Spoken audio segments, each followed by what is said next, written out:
El tema de hoy es la atención humana y su naturaleza.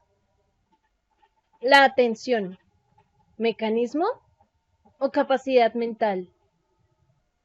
Desde el estructuralismo de Wundt y Tishner, la atención es un concepto central de la psicología. ¡Atención! ¡Sí, señor! En la psicología cognitiva, la atención es una estructura o capacidad de la mente de importancia crítica para el procesamiento eficiente de la información estimular.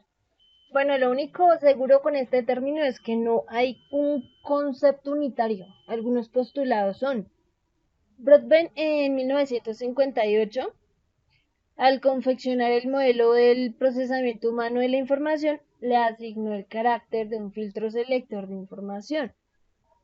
Esto quiere decir que el sistema perceptual tiene capacidad limitada. Acá con Broadbent podemos observar que se pone en juego memoria a corto plazo, memoria a largo plazo.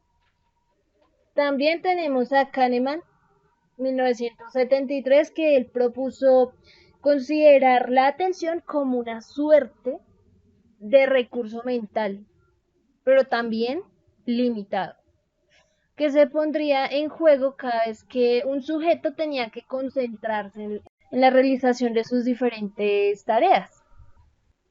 Y acá podemos encontrar el término operaciones disponibles. La atención es muy importante para la psicología cognitiva porque se le considera parte de los procesos, de los mecanismos de control y actividad mental más estudiados. Otro postulado que podemos encontrar son Norman y Charles en 1986 con su idea de las acciones y procesos mentales susceptibles a diferentes tipos de control, que mencionan que son tres: automático, semiautomático y deliberado. En segunda instancia vamos a hablar de la atención como mecanismo de filtro, modelos y paradigmas. Entonces surge una pregunta: ¿cuál era el denominador común de los modelos teóricos en el concepto de la atención?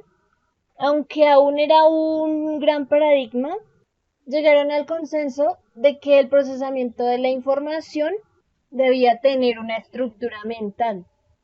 Entonces, análogamente, se le pudo considerar como un segmento de masa de información estimular que llega al organismo.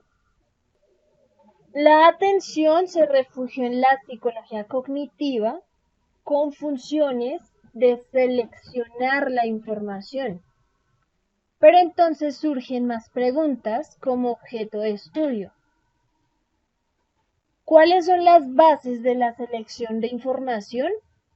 Las características sensoriales, o más bien las semánticas, o quizás una combinación de las dos. Estas respuestas en los siguientes apartados.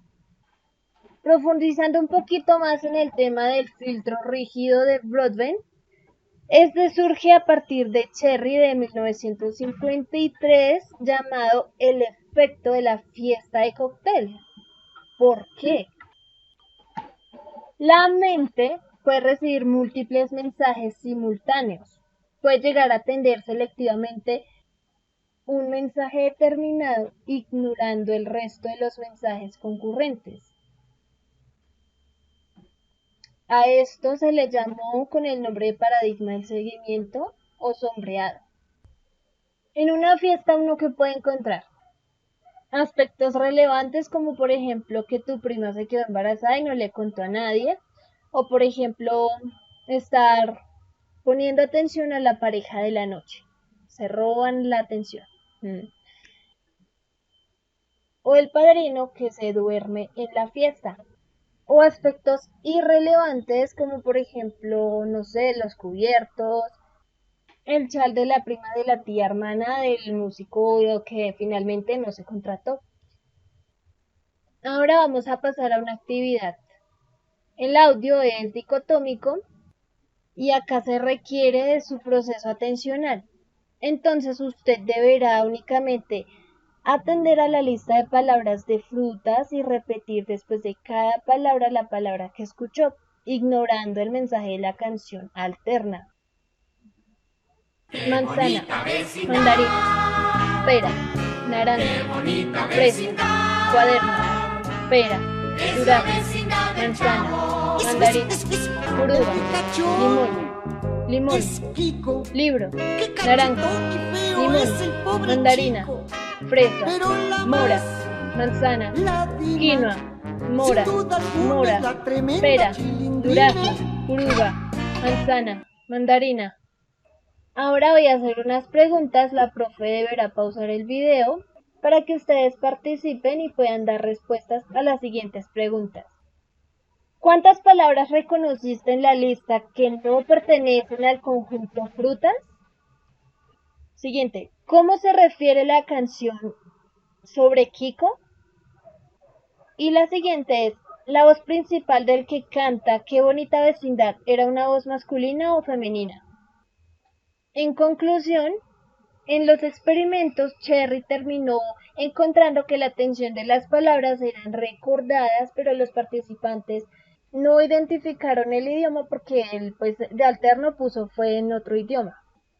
Así que eso les fue irrelevante, pero también pudieron reconocer de qué sexo era la voz de quien emite el sonido, no atendido.